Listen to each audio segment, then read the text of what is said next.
So here's a problem where if you release an object of mass m at zero velocity at a distance of 2 times 10 to the 6 kilometers from the core of the Earth, what is the velocity at which the object hits the Earth? And we're going to ignore the other planets in the solar system here.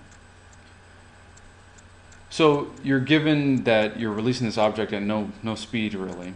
You're given distance away it is from the core of our planet Earth, and they want you to figure out here how fast is it going to go right as it impacts. So you want to think of it as, okay, you got your planet Earth,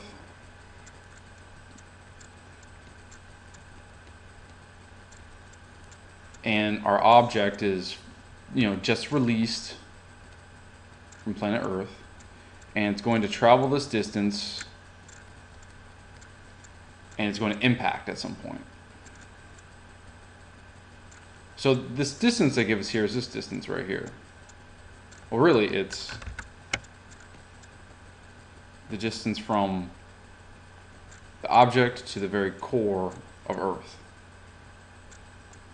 And we got to worry about, this point, which we'll just call point A, and we got to worry about this point, which we'll just call point B. So it's going from point A to point B. It starts at point A with nothing. It's just floating there. It's pulled by Earth's gravitational field to point B, and by the time it gets to point B, it does have some type of velocity to it, and we're going to try to figure out what that is. A couple values you can just, you'll either be given or assume you can look up or known. Things like the radius of the Earth. The radius of Earth is estimated at 6,378 kilometers. And we're going to need that in meters, so I'll just do that now at, we'll just put in scientific notation, 6.38 times 10 to the 6th meters. The mass of Earth is something that we're also going to need, you'll see. And the mass of Earth is estimated at 6 times 10 to the 24th kilograms. It's huge. And there's a couple other values that you can assume are constants or either given or known, and I'll get to that in a moment. The main thing we're going to be using here is the idea that your initial kinetic energy and your initial potential energy are equal to your ending kinetic energy and your ending potential energy. So our initial kinetic energy, which I'll just call kinetic energy at point A, plus your initial potential energy, which I'll call potential energy at point B, is equal to your ending potential energy or your ending kinetic energy. So K, your kinetic at point B, and your kinetic or your potential at point B. And excuse me, I meant to put A here. So each of these values can be calculated. All right, kinetic energy is just calculated by 1/2 of mass times velocity squared. And this is our velocity at point A, and this is our mass at point A. Okay, simple enough. Our potential energy is calculated based on the gravity of Earth, and this is a value that's you can look up how to calculate potential energy of a planet very easily. It's in all physics textbooks. It's based on it being a negative value. It's based on being this little m times big M times g over r. The little m is your object. In this case, it's our object here at point A that's released. The big M is your larger object. In this case, it's Earth. So I'll put the m of Earth. And here is g, a gravitational constant number. It's always the same, divided by your radius. And this is a negative value here. So that's going to be our potential at point A. And then we got our kinetic energy at point B. Again, we're going to do the same thing, 1/2 of mass times velocity squared. Again, this is at point B. And then potential, same thing. It's just negative little m, our mass of our object, times the mass of your larger object, in this case Earth, times that gravitational constant divided by the radius. The radiuses are different between the two. At point A, we got a radius A, which we're given the value of over here, and then we got at point B, we're going to have a different radius. We'll just say radius of B. So those are two different values. So the radius of B is going to be actually just easily enough, it's just going to be the radius of Earth. All right, so first thing we notice here, the kinetic energy at point A. It's released with 0 velocity. So our V of A is 0. So this whole value here is 0. Ka is insignificant in this problem. It's of no use to us.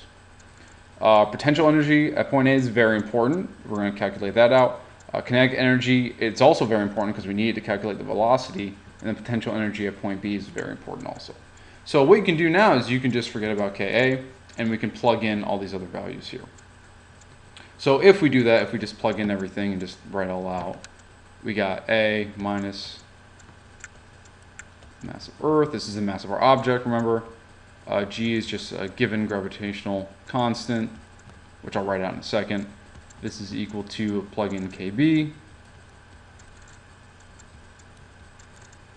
This is at point B.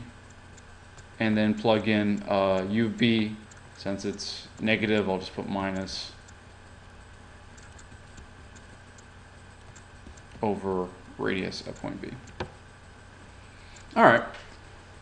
First thing you should notice, M, M, M. You can cancel all those out. The mass of the object doesn't matter. That's very important here. The mass of the object does not matter on its velocity when it gets to point B. That's very, very helpful here. Everything else we know, or is a constant. Gravitational constant is a constant value. The gravitational constant, and again, this is, you can look this up very easily, 6.67 times 10 to the negative 11th power. What this number represents is basically, it shows you how small the force of gravity actually is. If you were to take two objects that were both like 1 kilogram and have them 1 meter away from each other, this would be the force of gravity in newtons on the objects. So gravity is a very small force just when you're talking about small objects, but when you come to planets, it's a very important force because planets are so large. So we can plug this value in at G, all right. Mass of Earth, that's a known value. We got that here in kilograms, so that the units there are good. And the radius of point A and point B are two different values. So the radius of point A is, again, that's what we were given here, 2 times 10 to the 6 kilometers. That's in kilometers. We need that in meters. So it's actually going to be 2, we're going to use 2 times 10 to the 9th for meters. And we'll plug that in for A. And then at B, it's closer to Earth. It's just the radius of Earth, which I wrote out earlier here. So we'll use 6.38 times 10 to the 6 meters. If you rearrange this, you know, just basic math principles, you would actually get to M of E, let me move down here. M of E times our constant here over R of B minus M of E times our constant, R of A. This is equal to your 1/2 velocity squared at point B. And again, we're looking, that's what we're looking for here. You could rearrange this into velocity is equal to the mass of Earth times gravity minus 1 over RB, or excuse me, times 1 over RB minus 1 over RA. And you could square all that. This is basically just breaking it down. I'm going to stick with this first version over here on the left, but you could easily see how you get that. So if you just plug in all your values here, it's basic math at this point. It's just 6 times 10 to the 24th power. That's our mass of Earth. The constant, 6.67 times 10 to the negative 11th power over RB, again our RB value.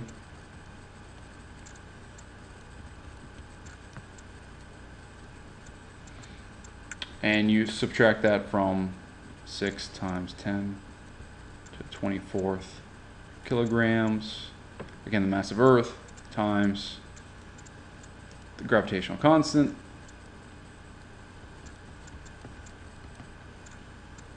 And this, again, this is RA now. This is the initial value we were given.